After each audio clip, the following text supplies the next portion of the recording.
रज्जू रज्जू हो बेटा बेटा बस बस बस बस बस बेटा ना ना रोते नहीं है रज्जू रोते नहीं है बस बस बस बस बस इस समय महसूस कर रहा है और ये यही कहने की जो इनकी आंखें हैं वो कोशिश कर रही हैं कि मेरे बच्चे को बचा लीजिए, क्योंकि बहुत नाजों से पाला है। कोशिश करूंगी इनसे बात करने की। इस समय क्या स्थिति है इनकी? मेरे से कुछ बोला नहीं चाहता। मेरे बच्चे की बहुत बुरी हालत है। मेरे बच्चे को उधर से बचा। मैं मतलब यहाँ पे ये तमाशा बन रहा है मेरे साथ की, मतलब हम न जीने के न मरने के। आपको कोई बचाव के लिए पीपी किट दी गई है? कोई किट नहीं दी मेरे को। मतलब ऐसे मैं सिर्फ अपने जेब से शाम को सैनिटाइजर लेके गया। मैं 24 घंटे और पूरे रात का बैठा हूँ मैं मतलब लड़के के पास। शाम को मैंने एक सिस्टर को कहा, मैं सिस्टर बन का इसको इंजेक्शन लगाया उन्होंने इंजेक्शन, मगर वो नई सिस्टर है। वो क्या कुछ दिन पहले इमरजेंसी में था, मैं 4 इंजेक्शन लगाने थे, वो उन्होंने 2 इंजेक्शन लगाए। 2 इंजेक्शन लगाए, उसके बाद मेरे साथ वो बहस करते, बोलते नहीं 2 ही इंजेक्शन है इसके। फिर बाद में इंजेक्शन लगाया, दूसरी सिस्टर बोलती इधर नहीं आना। मैं तो मजबूर हूँ, मतलब मैंने बोला ही नहीं। मैंने सोचा चलो यार 2 मरने दोबारा लगा लेंगे इंजेक्शन, मगर अब नई सिस्टर वो क्या करेगी। दूसरे डॉक्टर बोलते आपने बड़े सर को फ़ोन क्यों किया। भाई बड़े सर को मैं फ़ोन नहीं करूँगा। अगर मेरा बच्चा मर गया, मैं आपकी नौकरी थोड़ी देखनी, मैंने अपना बच्चे भी देखने हैं। कितनी बार देखूंगा मैं आपका तमाशा। किसको फोन किया? मैंने संजीव सर को फ़ोन किया था। मुझे लड़के को 3-4 महीने हो गए यहाँ पर, तो आज तक मेरा लड़का गेट से बाहर नहीं आया। मैं इस बात से परेशान हूँ कि मतलब मेरा लड़का पॉजिटिव कैसे आया है। मतलब 16 नंबर वार्ड में थे हम, वहाँ हमारे साथ और भी बंदे हैं और भी बच्चे हैं ब्लड कैंसर वाले। तो वहाँ से लेके मतलब अभी तक हम मतलब बाहर आया ही नहीं है, मतलब आज तक। अब मुझे ये डर है कि चलो लड़का ही इन्होंने अंदर ही पॉजिटिव निकाल दिया है। अगर कल दिन मेरे बच्चे के साथ कोई ऊपर नीचे बात हो गई, वो जिम्मेवारी कौन लेगा। अब बोल रहे हैं कि अगर मेरे लड़के को ऐसे भी मार सकते हैं। जैसे डॉक्टर कल शाम को लेट पहुँचे, सुबह पहुँचे दिन में, मतलब आज दिन में तो वो फ़ोटो खींच रहे हैं खाली लड़के के साथ। मुझे तो शक यही है कि यही चाहते हैं ये कोरोना पॉजिटिव करेंगे तो ये मर जाएगा। यहाँ पे थे, उनके पास ये 4-5 बार गए, बच्चे की नाक से पाइप निकल गई और ये जा रहे हैं। वो बोल रहे ठीक है हम देख लेंगे और बाद में क्या रिपोर्ट साबित करेंगे कि बच्चा अब इस दुनिया में नहीं रहा। बस यही एक रिपोर्ट हाथ में दे दी, चलते बने। ये इन्होंने जब मुझे पूरी बताई, एक मजदूर है, ये एक लेबर है, ये पिछले 4 महीने से या 3-4 महीने मई से यहाँ पे जो बैठा हुआ है, ना इसके पास खाने को, ना इसके पास कि यहाँ से ये दवाइयों का प्रोवाइड करेगा। मैंने अभी मैं SMGS हॉस्पिटल में मौजूद हूँ।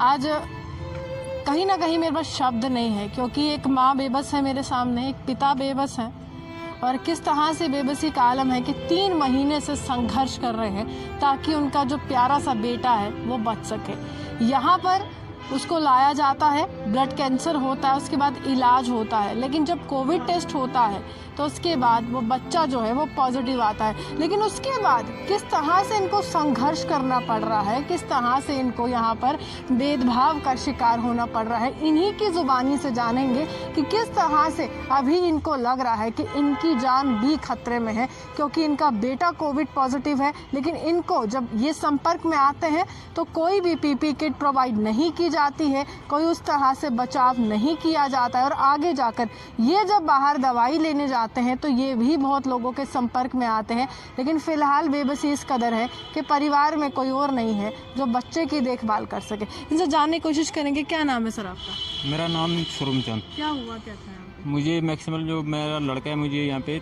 मई 31 से मैं यहाँ पे हूँ। तो लड़का मेरा पहले ब्लड कैंसर का शिकार है बना होता, तो मेरे को जो है मतलब लड़का काफ़ी प्रॉब्लम में आ गया। मतलब बीच में मेरा लड़का ठीक ठाक चलने लगा था, अचानक लड़का 15-20 दिन से बीमार है, मतलब जो कि चल नहीं पाता है। फिर उसके बाद ICU में डाला इन्होंने, वेंटिलेटर में। तो वेंटिलेटर में डालने के बाद जो है मतलब कल सुबह से लड़का मेरा जो परसों जब टेस्ट किया इन्होंने, तो कल बोला मेरे को ये पॉजिटिव है, कोरोना पॉजिटिव है। अच्छा डाला है इन्होंने, कोरोना पॉजिटिव लिया हमें मतलब बंदे साइड में ही दूसरे वार्ड में। जब वार्ड में लिया तो मेरे को मतलब उसके बाद मतलब लड़के के साथ में रखा है। अगर मेरा लड़का कोरोना पॉजिटिव है तो मेरा क्या हाल होगा। मतलब मैं तो साथ में ही हूँ लड़के के साथ में, मैंने बाहर भी जाना है। कल सिर्फ कल मैंने एक चाय का कप कल पिया है, एक आज पिया है, तो क्या करूँगा। मतलब कोई सुविधा नहीं है मेरे लिए, मैं इसी हालात में हूँ। मतलब लड़का मेरा अंदर पड़ा हुआ है, सुबह से मतलब कोई भी इंजेक्शन देने नहीं आता है, मतलब टाइम से, मतलब अभी 11-12 बजे इंजेक्शन दे रहे हैं। जब मैंने शर्मा जी को फ़ोन किया तो मैंने कहा शर्मा जी ऐसी ऐसी कंडीशन है मेरी यहाँ पर, तो शर्मा जी ने फिर फ़ोन किया और फिर जाकर डॉक्टर, मतलब जब मैंने फ़ोन पे बात होगी फिर डॉक्टर जो यहाँ आते हैं, वहाँ पर डॉक्टर आते हैं, पहले फ़ोटो खींचते हैं। फ़ोटो खींचने की बच्चे का ट्रीटमेंट करना है पहले, उनको अपनी फ़ोटो की पड़ी। मैंने पूछा कि सर आप फ़ोटो खींच रहे हो, पहले बच्चे को तो देखो ना, मतलब क्यों खींच रहे हैं फोटो? अब ये नहीं पता वो क्यों फ़ोटो खींच रहे हैं। मेरे को बोलते इधर खड़ा हो जा। मैंने पूछा ठीक है, अगर मेरा लड़का कोरोना पॉजिटिव है आप मुझे इसकी डिटेल्स दो, मुझे इसकी रिपोर्ट दो। वो मेरे को मोबाइल लेके दिखाते हैं कि ये है। मैं तो अनपढ़ आदमी हूँ, मुझे क्या पता। नहीं, मैं इतना पढ़ा नहीं हूँ, मुझे थोड़ी थोड़ी हिंदी आती है, बस इतना ही मुझे आता है। तो मुझे जब पता ही नहीं, मैंने बोला आप मेरे मोबाइल में दे दो डिटेल्स इसकी। कहते हैं नहीं, इसमें और की भी डिटेल्स है, हम आपके मोबाइल में नहीं दे सकते। तो जब मेरे मोबाइल में नहीं दे सकते इसका मतलब फ्रॉड है। फिर पहले तो इनको सोचना चाहिए ना, मतलब मैं तो एक बाप हूँ, मतलब मैं एक मजदूर आदमी हूँ, पत्थर तोड़ता हूँ, मैं मजदूरी करके अपने बच्चों को पाल रहा हूँ। तो इतने टाइम से यहाँ पे हूँ, मतलब मेरे साथ ये तमाशा हो रहा है। मतलब फिर मैंने शर्मा जी को फ़ोन किया, शर्मा जी ने कहा मैं अभी आता हूँ। फिर शर्मा जी आए यहाँ पर, फिर इन्होंने मेरे साथ अंदर गए, इन्होंने देखा बच्चे को, देखा इन्होंने। तो मैं क्या कर सकता हूँ, ये मेरी बीवी है साथ में, ये भी यहीं बैठी है तब से। क्या हालत है हमारी। एक लड़का और है मेरे साथ, मगर मेरा लड़का है, मतलब उसकी भी क्या हालत है। मजबूर हो गया हूँ मैं, मतलब यहाँ पे ये तमाशा बन रहा है मेरे साथ की, मतलब हम न जीने के न मरने के। आपको कोई बचाव के लिए पीपी किट दी गई है? कोई किट नहीं दी मेरे को, मतलब ऐसे मैं सिर्फ अपने जेब से शाम को सैनिटाइजर लेके गया। मैं 24 घंटे और पूरे रात का बैठा हूँ मैं, मतलब लड़के के पास। शाम को मैंने एक सिस्टर को कहा, मैं सिस्टर बन गया, इसको इंजेक्शन लगाया उन्होंने इंजेक्शन, मगर वो नई सिस्टर है, वो क्या कुछ दिन पहले इमरजेंसी में था, मैं 4 इंजेक्शन लगाने थे, वो उन्होंने 2 इंजेक्शन लगाए। 2 इंजेक्शन लगाए, उसके बाद मेरे साथ वो बहस करते, बोलते नहीं 2 ही इंजेक्शन है इसके।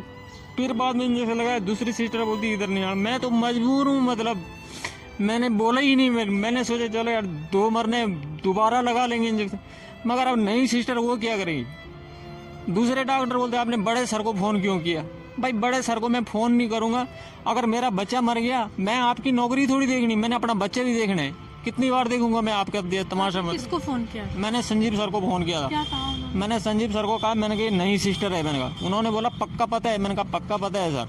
जब संजीव सर ने इधर डॉक्टर विनीत सर को फ़ोन किया तो विनीत सर कहते हैं ये लद्दाख के बंदे हैं, ये शरीफ बंदे हैं। मैंने कहा इसका मतलब हम कातिल हैं, चोर हैं, हम जम्मू वाले, खाली लद्दाख के शरीफ हैं और ईमानदार हैं। तो मैंने कहा हम क्या चोर हैं। मैंने कहा मेरा तो बच्चा है, अगर इनसे कोई गलती होगी तो फिर क्या होगा, तब क्या जवाब दोगे आप।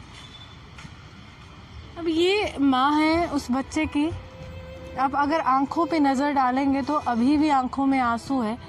और ये वो बेबसी है जो हर एक माँ बाप इस समय महसूस कर रहा है। और ये यही कहने की जो इनकी आंखें हैं वो कोशिश कर रही हैं कि मेरे बच्चे को बचा लीजिए, क्योंकि बहुत नाजों से पाला है। कोशिश करूँगी इनसे बात करने की। इस समय क्या स्थिति है इनकी? मेरे से कुछ बोला नहीं जाता। मेरे बच्चे की बहुत बुरी हालत है, मेरे बच्चे को उधर से बचा। देखिए हाथ भी जोड़ लिए हैं, लेकिन बहुत अजीब सी बात है कि प्रशासन टस से मस क्यों नहीं हो रहा है। ये वो लोग हैं जो टैक्स पेयर्स हैं, ये वो लोग हैं जो टैक्स देते हैं, जो देश के नागरिक हैं, जम्मू कश्मीर के नागरिक हैं। हर एक चीज़ में सरकार का योगदान देते हैं, प्रशासन का देते हैं। लेकिन एक सोशल एक्टिविस्ट को कॉल करते हैं, उसके बाद वो हरकत में आते हैं और उसके बाद कहीं ना कहीं प्रशासन थोड़ा सा हिलता है। तो जिनको कॉल की गई है, सुमित जी मेरे साथ हैं, इनसे जानने की कोशिश करेंगे। सुमित जी, ये जो भी समीकरण बन रहे हैं, जो भी फिलहाल हालात बन रहे हैं, कितना दुख लगता है। ये वो कोरोना काल है जिसने बहुत सी सच्चाइयाँ हम लोगों के सामने लाई हैं, बहुत से नकाब जो है वो हट गए हैं। देखिए 2-3 दिन पहले आपने जैसे कवर किया था, मैं प्रिंसिपल जो हमारे नसीब चंद डीगरा जी से मिला था, इन्हीं बातों को लेके मैं उनसे मिला था कि इस तरह के लोगों में परेशानी ना आए। मैंने उनसे हर वो वचन लिया, हर वो बात, लेकिन फिर मैंने अपने एक फेसबुक पे डाला कि किसी को कोई प्रॉब्लम आ रही है किसी रिलेटेड, तो वो मुझसे कंसल्ट करे ये नंबर पे। इन बिटवीन इन्होंने वो देख लिया और इन्होंने मेरे को फ़ोन किया। तो मैंने इनको कहा था किसी किस्म की कोई प्रॉब्लम आए आप मुझे रात को सुबह जब मर्जी 24/7 आप कभी भी आप मुझे कॉल कर सकते हैं। इन्होंने मुझे कॉल किया, इनकी कॉल सुनते ही मैं फटाफट यहाँ पे आया और मैंने पहले यहाँ पे डॉक्टर्स को फ़ोन भी किया। मैंने उन्हें बताया इसे प्रॉपर ट्रीट किया जाए बच्चे को, क्योंकि ज़िंदगी जो बच्चे की है वो बहुत कीमती है। इस समय जो हालात बन रहे हैं, ये इन्होंने जब मुझे पूरी बताई, एक मजदूर है, ये एक लेबर है, ये पिछले 4 महीने से या 3-4 महीने वहीं से यहाँ पे जो बैठा हुआ है, ना इसके पास खाने को, ना इसके पास कि यहाँ से ये दवाइयों का प्रोवाइड करेगा। मैंने अभी डिग्रा साहब से यही रिक्वेस्ट की थी कि मेडिसिन की फैसिलिटीज दी जाए।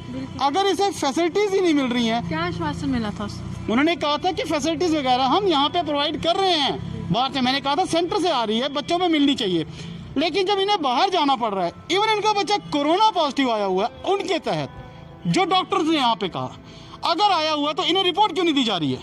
सबसे बड़ा सवाल यह है, अगर उसके बाप को पता ही नहीं है कि मेरे बच्चे को कोरोना आया है या नहीं आया है, एटलीस्ट उसे रिपोर्ट तो दीजिए। आप मोबाइल पर दिखा के क्या साबित करना चाहते हैं? क्या चीज़ जब ये अगर इस प्रॉपर इस आदमी को अगर प्रॉपर ये लोग किट नहीं देंगे, ये बच्चे के पास जा रहा है, उसकी मदर जा रही है, वो हमारे इन्फ्लुएंस में आएंगे, तो फिर बचाव कैसे होगा? फिर तो सारे के सारे इस चीज़ में आएंगे, तो ये तो बढ़ता ही जाएगा। तो मेरा कहने का मतलब ये है, जब इन्होंने रिंग किया, मैं तो यहाँ पे पहुँच गया, मैंने अपनी ड्यूटी निभाई। मैं चाहता हूँ कि बाकी लोग भी इस चीज़ में लोगों की हेल्प करें। ये गरीब आदमी है, इसका बच्चा इस टाइम जिंदगी और मौत से जूझ रहा है, तो इस समय डॉक्टर्स को इग्नोर नहीं करना। जैसे उन्होंने मुझे बताया, कोई मनीष सर डॉक्टर यहाँ पे थे, उनके पास ये 4-5 बार गए, बच्चे की नाक से पाइप निकल गई, और ये जा रहे हैं, वो बोल रहे ठीक है हम देख लेंगे, और बाद में क्या रिपोर्ट साबित करेंगे कि बच्चा अब इस दुनिया में नहीं रहा? बस यही एक रिपोर्ट हाथ में दे दी चलते बने। ऐसा नहीं होना चाहिए। अगर ये लोग जम्मू कश्मीर में प्रॉपर इसका अरेंजमेंट करना पड़ेगा इन्हें। जम्मू के जितने भी ये लोग बाहर से आ रहे हैं, ये SMGS में आ रहे हैं, ये जीबी पंत में, GMC में आ रहे हैं, ये जिस भी हॉस्पिटल में आ रहे हैं, जहाँ भी हैं, वहाँ पे इन लोगों को प्रॉपर इनकी केयर करनी पड़ेगी। क्योंकि मैंने परसों इनसे एक आश्वासन लेके आया हूँ। आश्वासन इसलिए लिया है क्योंकि उन्होंने मुझे पूरी छोटी दी थी कि हर एक चीज़ अच्छी हो रही है। मैंने GLC में देखा परसों से कुछ फर्क पड़ा है, बट SMGS में आज जब मुझे ये पता चला, मैंने यहाँ पे भी राउंड लगाने आया हूँ, मैं बच्चे से भी मिला, मैंने देखा उसकी हालत बड़ी क्रिटिकल हो चुकी है। आखिर किस चीज़ का वेट हो रहा है? क्या खाली उसकी एक रिपोर्ट सामने लाने का कि नो मोर, बस यही? ये चीज़ गलत है। एंड तक हमें इनको डॉक्टर्स को उसके लिए जद्दोजहद करनी पड़ेगी। सेंटर हर चीज़ प्रोवाइड कर रहा है, आपको कमी किस चीज़ की आ रही है? जब सेंटर हर चीज़ दे रहा है, आप फिर इन माँ बाप को क्या दे रहे हैं? आश्वासन सिर्फ चलो जी चलते ही नहीं, कोई बात नहीं, हम देख रहे हैं, आप जाइए। क्या आप इनकी हालत देखिए। ये मजदूर बेचारा, ये उसकी वाइफ, ये पिछले 4 महीने से यहाँ पे जम्मू में बैठे हुए हैं, किसी ने इनकी सुध नहीं ली अभी तक। ये चीज़ें गलत है, ये चीज़ें बिल्कुल गलत है। और इसके लिए मैं प्रशासन से, मैं इनसे जो यहाँ पे डॉक्टर जो जितनी भी बड़ी टीम है, उनसे बोलना चाहता हूँ, उनसे रिक्वेस्ट कर रहा हूँ अभी। और मैं LG साहब से भी एक रिक्वेस्ट करता हूँ कि माननीय LG साहब, इन लोगों पे ध्यान दीजिए। इनकी तरफ कोई ध्यान नहीं दे रहा है, इन पे ध्यान देना बहुत ज़रूरी है। ये जम्मू की आम जनता है जो बिफर रही है, आखिर कोई तो फ्रंट पे आए इनकी हेल्प के लिए।